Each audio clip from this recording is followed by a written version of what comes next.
The following program contains sexual content. Viewer discretion advised. Today on an all-new Dr. Phil, the beautiful college co-ed lured from a tailgate party. The next thing I remember, he was very violently ripping my clothes off. This was a severe sexual assault. He laughed while he was raping me. The brutal attack. How severe were the injuries? Part of my mouth had been ripped open. The secret tape. Did you guys have sexual sex? Do you think the call was a setup? I know the call was a setup. He almost got away with it. I believe he had been raping someone every weekend. But then a dramatic takedown. He had flown back from Australia. He lands. We walked on the airplane down the aisle right up to him and said, "Stand up, you're under arrest."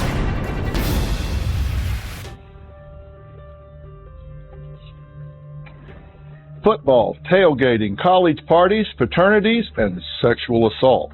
It's a narrative that has become all too familiar. A rape occurs on a college campus. Alcohol is involved. It's become an epidemic, and in many cases, the perpetrators are receiving shockingly light sentences, sometimes just a slap on the wrist, while the victims are sentenced to a lifetime of pain. We begin with a high-profile case putting new attention on sexual assaults on college campuses. College Town is on alert tonight after an on-campus sex assault. A New Hampshire prep school graduate, once bound for Harvard, is going to jail. His crime? Sexually assaulting a freshman as part of a senior tradition. It has happened again. College athletes accused of raping a fellow student. This time, it's 4 football players from Vanderbilt University. We are learning disturbing details about an alleged sexual assault on the campus of Stanford University. 19-year-old Brock Turner, he's facing 5 felony counts for allegedly raping an unconscious woman on campus. Statistics from the National Sexual Violence Resource Center show 1 in 5 women and 1 in 16 men experience sexual assault in college. 22-year-old Abby Honold lived that story. It started out as an innocent day of fun, a tailgate party before a University of Minnesota football game. But for Honold, she says that the day turned into a nightmare when she found herself alone with Daniel Drill Mellum. When Abby reported the attack, her rapist was arrested. The next day, one of Daniel Drill Mellum's fraternity brothers asked Abby to call him. What she didn't realize was that during the conversation, which was being recorded, she unwittingly responded to questions that made it appear she was admitting to having consensual sex.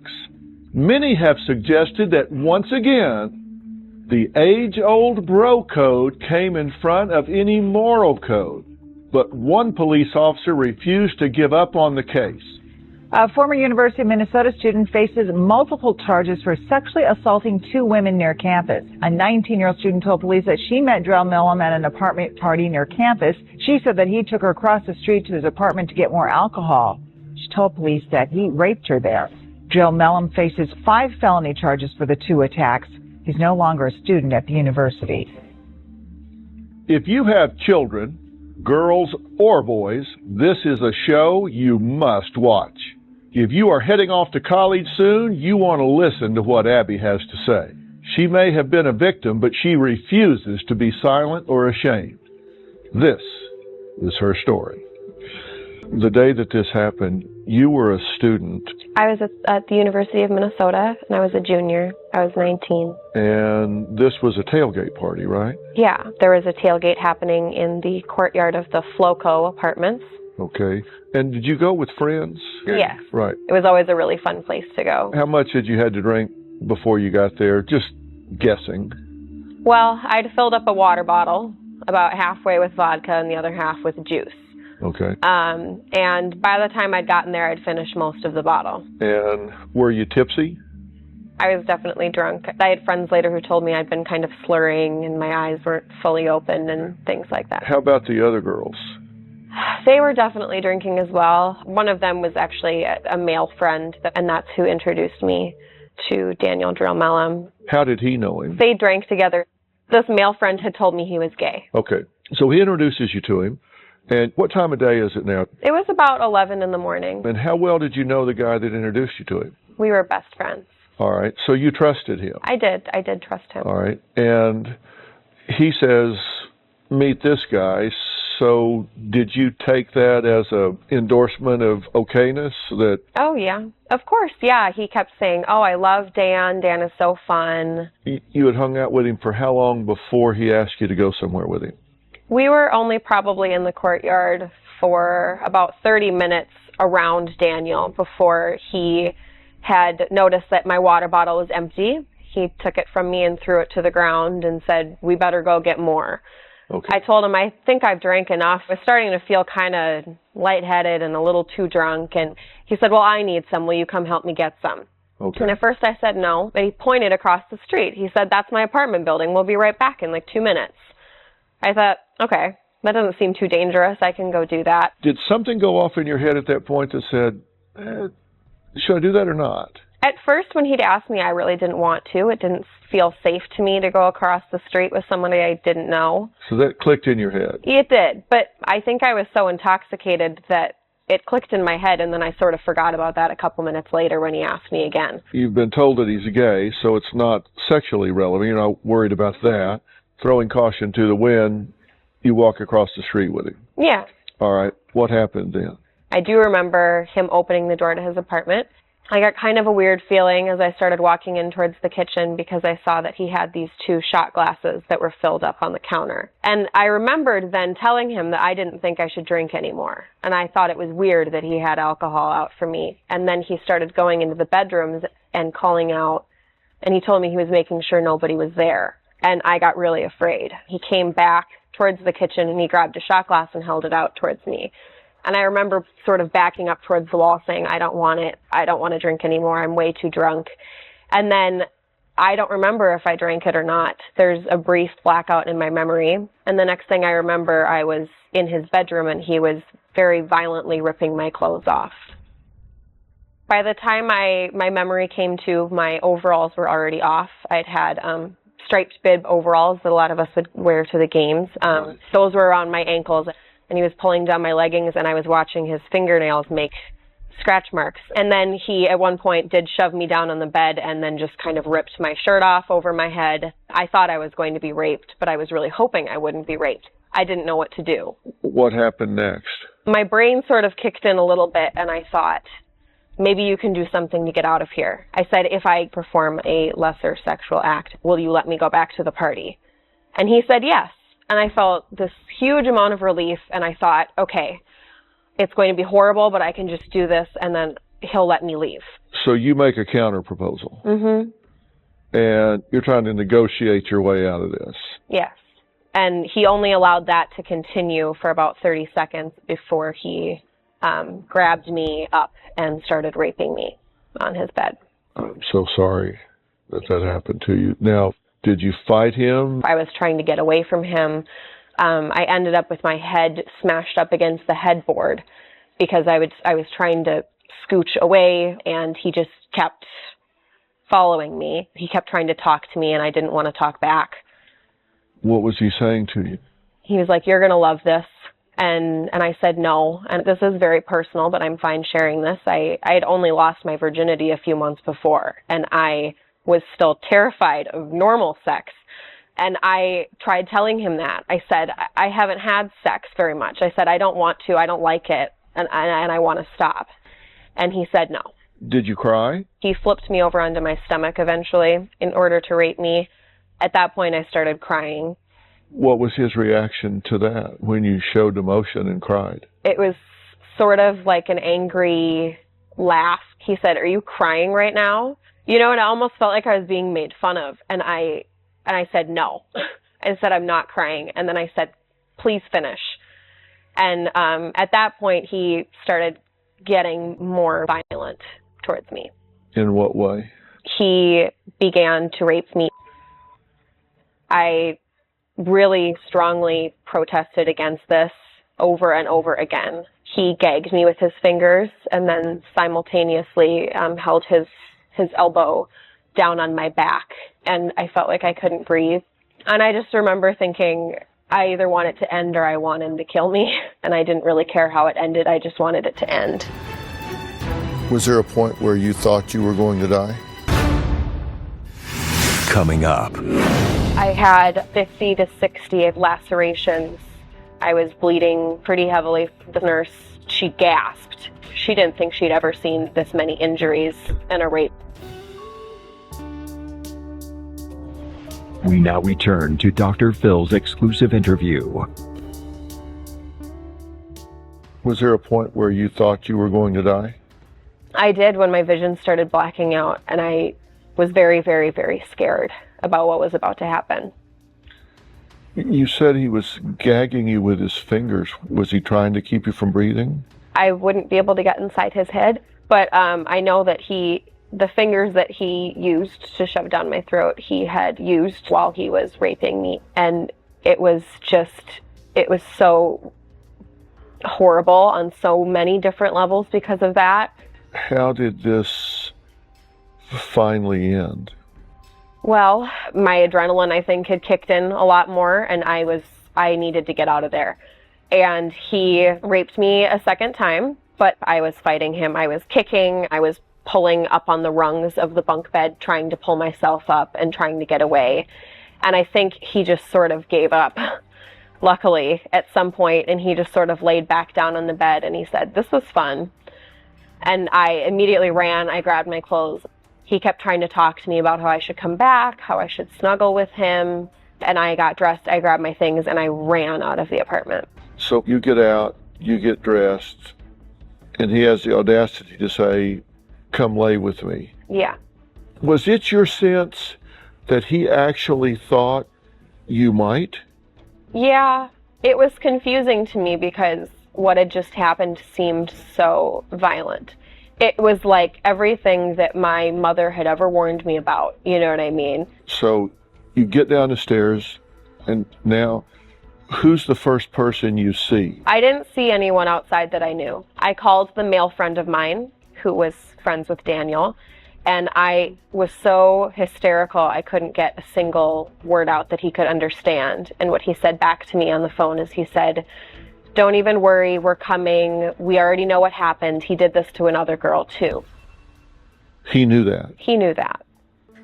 Did you wonder what he meant when he said, "We know what happened"? My mind was a little bit blown by that, but when he came across the street, he said he had received a Snapchat from a girl who had seen that Daniel was with me and said, "Don't let her go anywhere alone with him. He raped me." So he gets a Snapchat from someone that says, "Don't let her go anywhere with him," and knows you're leaving with him. Yes. Okay, so they come to you, you're crying hysterically. They helped me then back across the street, and I sort of hid myself behind the building because I was afraid Daniel would be looking out the windows at me. I kept saying, "I want to go home, I want to go home." There was a crowd, though, that gathered, and this girl came up to me, and she grabbed me by the shoulders, and she said, "You have to go to the hospital." And I said, "I don't want to," and she said, "You have to go to the hospital." And I said, "Okay." And at that point, I opened up my phone and I called 911. Do you know who that girl was? No. I wish I knew who she was so I could say thank you. Do they send a police officer? Yes, there were 2 police officers that came that I interacted with. Men or women? Men. Okay. And how did it go with the police? Well, I was put in the ambulance, and the 2 officers sat across from me, very flat expressions, were kind of asking me questions. I was hysterical in the ambulance. I wanted there to be someone with me when they took me to the hospital, and they said no. They said I couldn't have any friends. They said there were no female officers anywhere, and I was just terrified. And I remember asking if I could call my mom, and one of the officers said, "No, this is pretty embarrassing for you. You can call her later." What do you mean it's embarrassing for you? That's what they said. It was embarrassing for me. They were making comments to each other about how intoxicated I was. One of them looked at the other one and rolled his eyes. And I was mortified. So, did the police officers ask you what happened? Yes. I was trying to be honest. I said at first, I had offered a lesser sexual act in order for him to let me go. And then they responded to that with, "Oh, so you went up there and did that with him?" They weren't understanding that I hadn't willingly gone up there to do anything sexual with him. So when you explained that as a negotiation, you said, "Can I do this instead of you raping me?" Which is still rape, but a lesser violation they considered that to compromise your story. Yeah. But they did ask me repeatedly, so you didn't say no? And I told them, well, I said stop. I said, please let me go. And they would follow up with, but you didn't say no? So you don't get much support from them, but they do arrest him. They do arrest him. All right, so you go to the hospital and they examine you. Yes.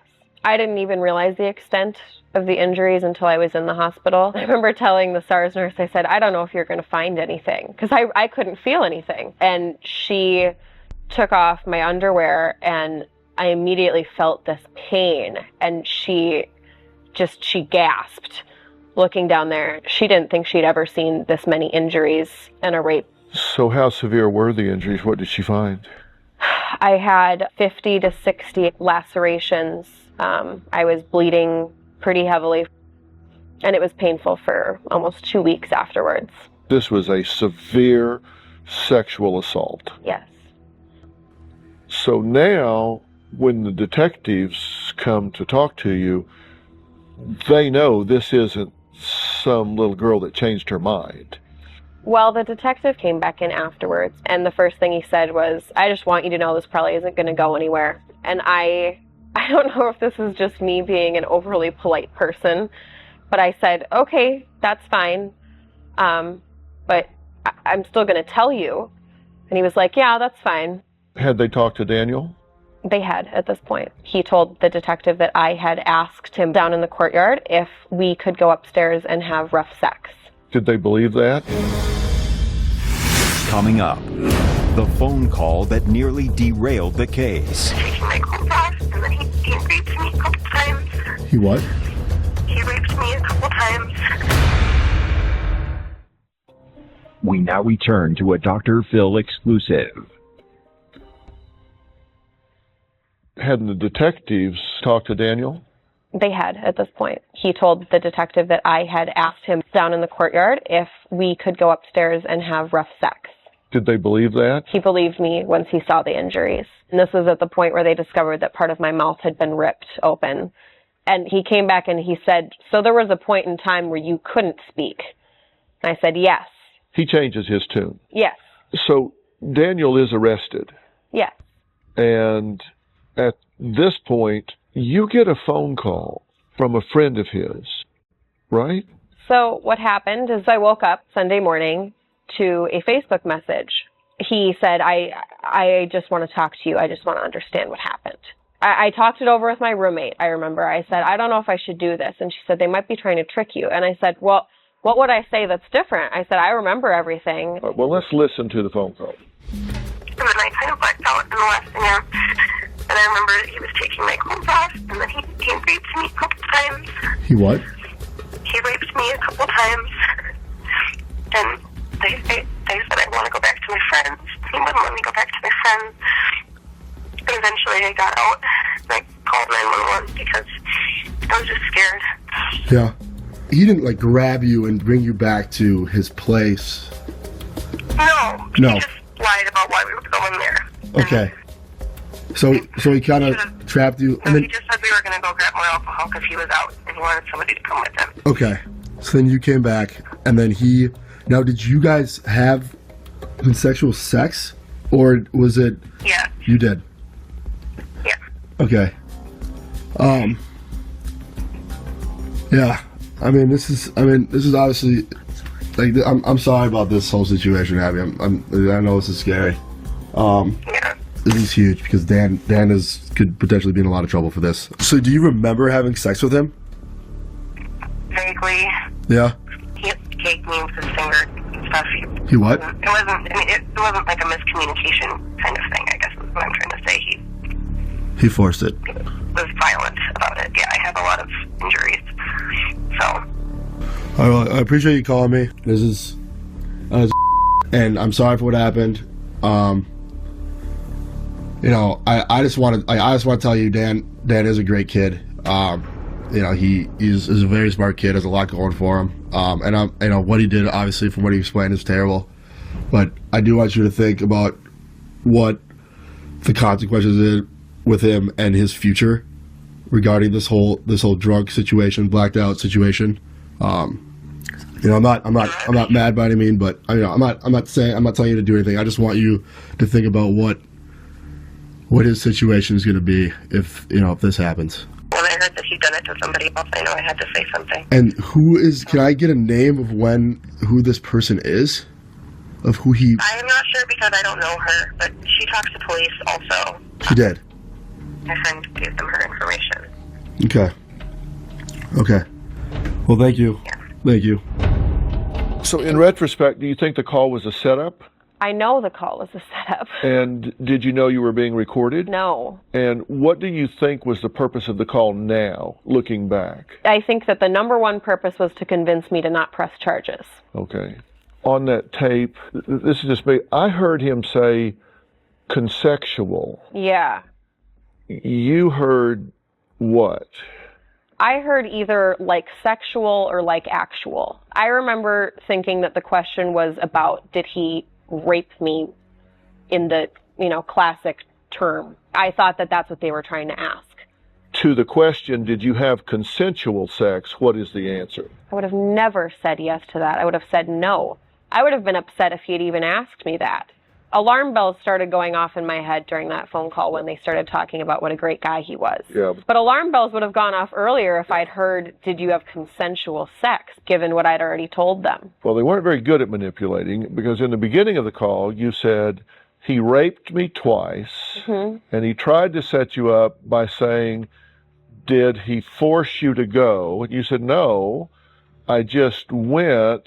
But then he wouldn't let me go. He said, so you were just kind of trapped. And I was. So he shot himself in the foot with his attempted manipulation.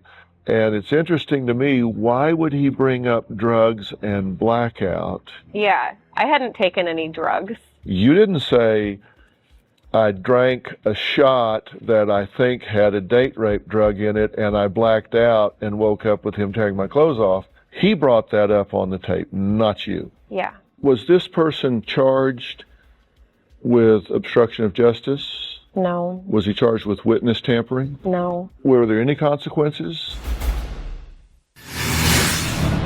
There were other girls who came forward to me about rapes by Daniel. The first one who came forward to me had only been raped 3 weeks before I was. I now know of another one that was 2 weeks before. He had been raping someone every weekend. Closed captioning provided by... We now return to Dr. Phil's exclusive interview. I just want to tell you, Dan is a great kid. He's a very smart kid, has a lot going for him. Was this person charged with obstruction of justice? No. Was he charged with witness tampering? No. Were there any consequences? I did report them to the school, and they ended up putting some sort of disciplinary warning on their official record. Were they fraternity brothers? They were for Sigma Phi Epsilon. Did the fraternity have any reaction to this behavior? No. I know that one of the young men on the phone call would go around and brag about it to people and say that he got Dan out of it and he was so smart, the way that he did it. I would just feel sick to my stomach because I couldn't believe that they had done that so purposefully. And it did derail the case. So how was the tape used? I received a phone call from the detective telling me that they were dropping charges because I had admitted that it was consensual. And I was baffled. He said, I played it over and over again. I heard you say consensual. I thought that they must have edited it in some way. They must have doctored it. I thought I would have never said that. And then he also told me that he had footage of me going into the apartment. And he said, your smile looked consensual. I said, what are you talking about? Do you have the video of me leaving? And he said, no, we don't have that. Did he give you advice? He said it was time to move on with my life and forget about it. Really? Which seemed impossible. It had only been, 4 or 5 days, and I felt like I was completely a different person. I was so fearful. So he was released, and Did he remain at the university? I reported him to the university that week because I was so scared of ever running into him again. I truly believed that he could and would kill me. Well, how did the school handle your complaint? The school was much better to me. They expelled him. My professors allowed me to finish out classes from home. So you feel like the University of Minnesota didn't sweep this under the rug. You feel like they gave it proper consideration and weight. Yes. Kudos to the University of Minnesota and their leadership for having the policies in place to protect their students. So at this point, he's out. These two guys that made this tape, they're all thinking, we beat the system here. How smart are we? So we're masters of the universe here. We're good to go. Mm-hmm. So then you hear about something that happened on Halloween. There were other girls who came forward to me about rapes by Daniel. The first one who came forward to me had only been raped 3 weeks before I was. I now know of another one that was 2 weeks before.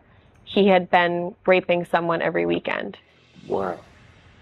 So describe your life in the weeks after the attack.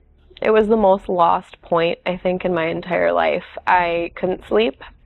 I couldn't eat. I knew that people on campus thought I was a liar and a false accuser, and I knew I hadn't asked for any of this, and I felt that I was so alone through it.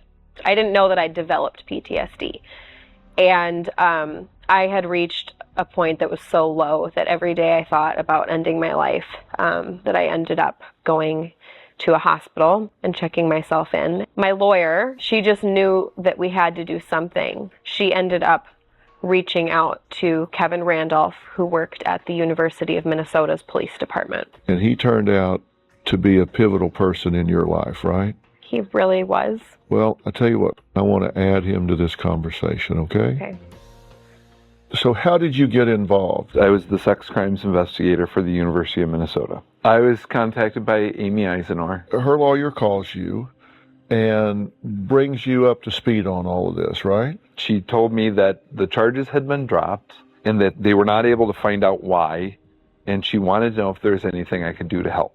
Quite honestly, I'm not sure if there's anything I can do. This is an incident that happened off campus, which makes it the jurisdiction of the Minneapolis police.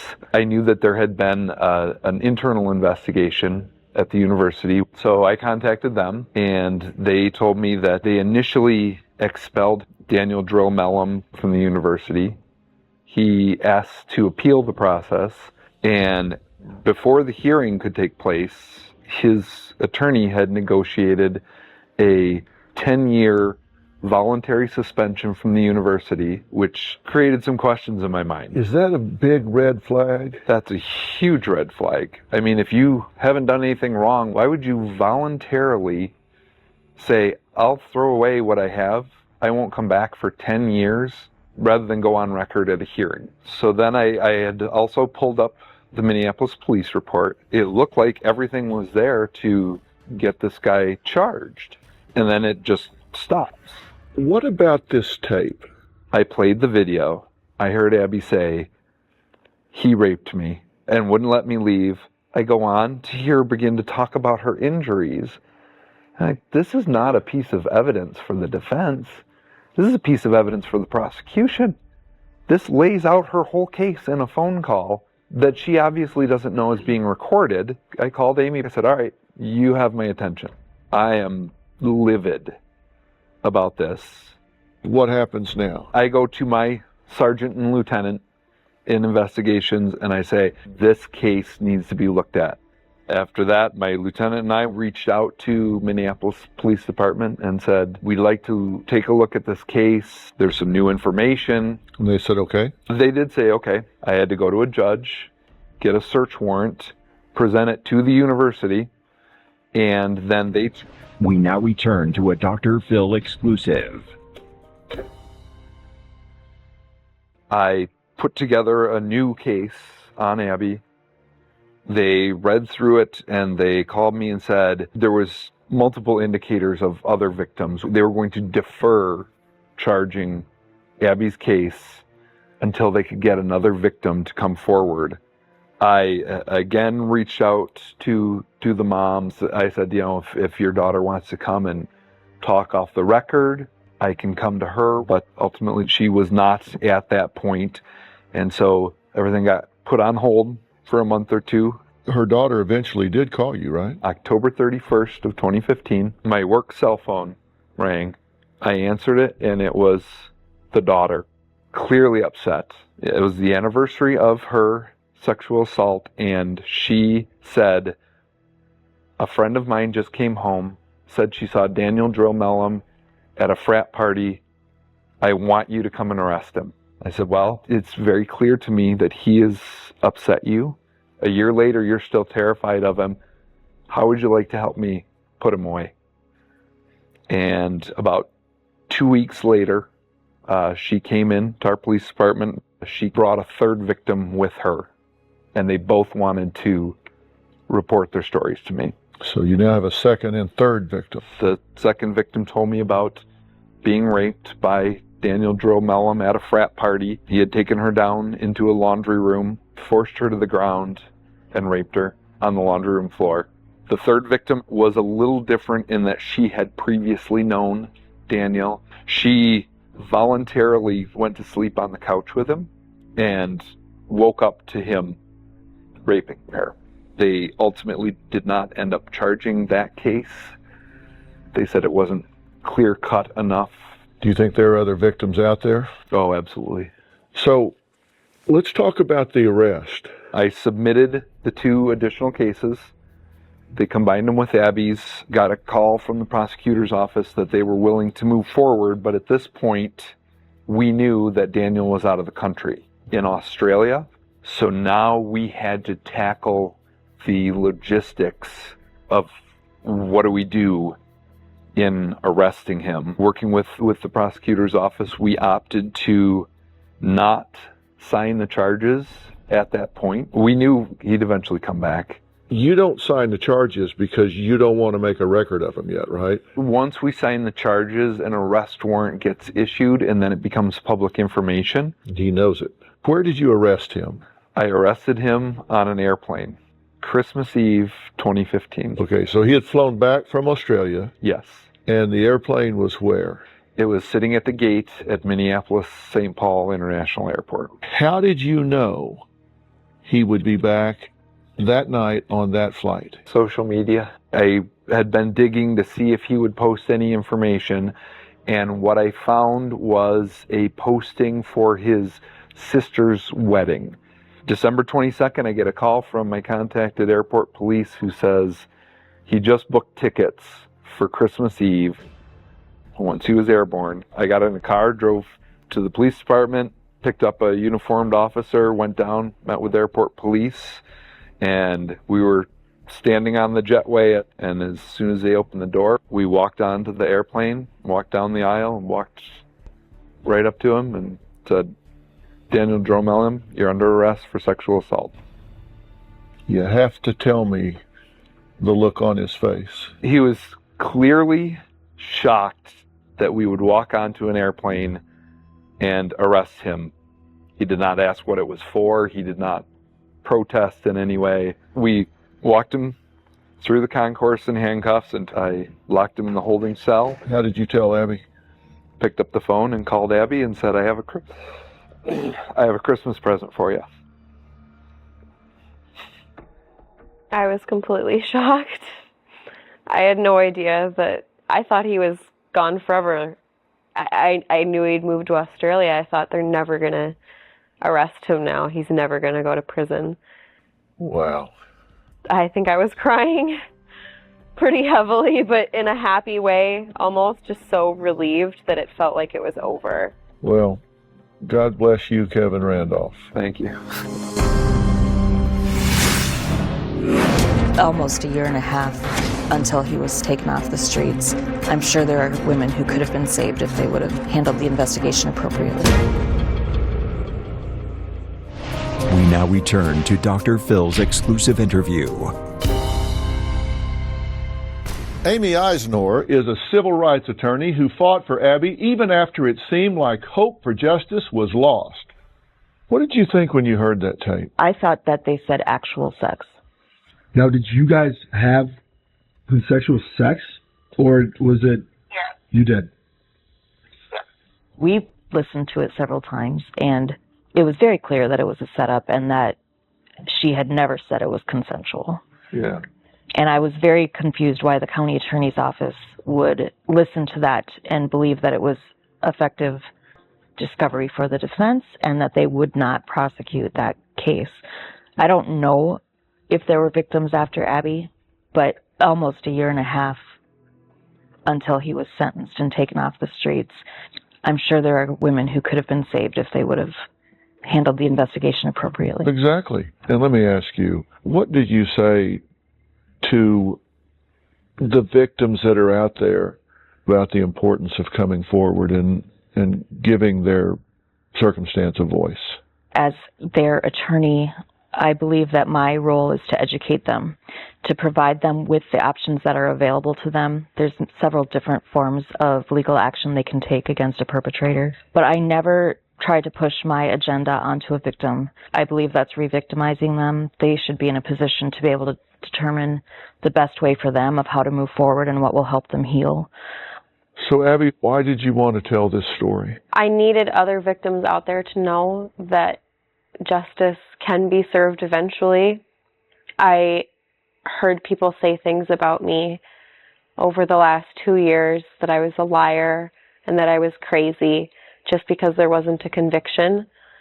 And I really want people to know that just because there's not a conviction doesn't mean that what happened to you is any less real. I wouldn't be here today if it wasn't for these two and for all the other people that supported me along the way. Can I give you 2 minutes of advice? Closed captioning provided by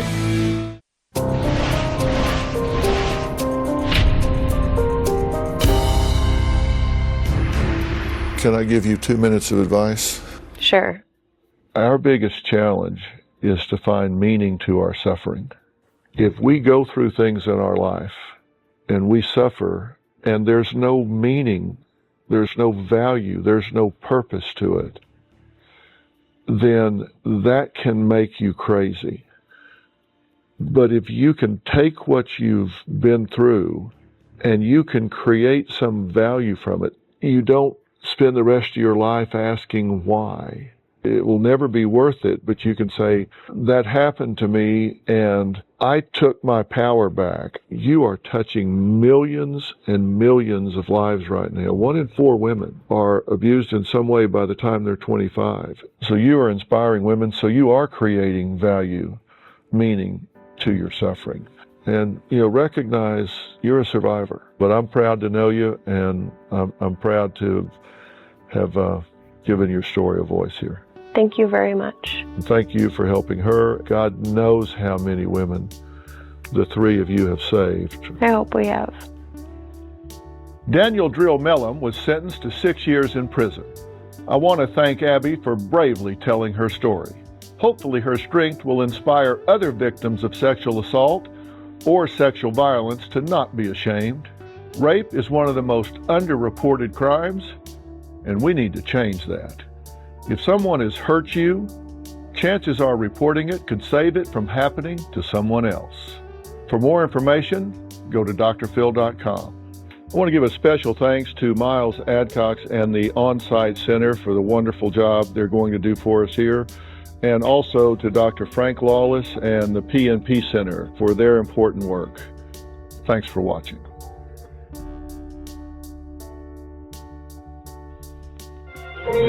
Thank you.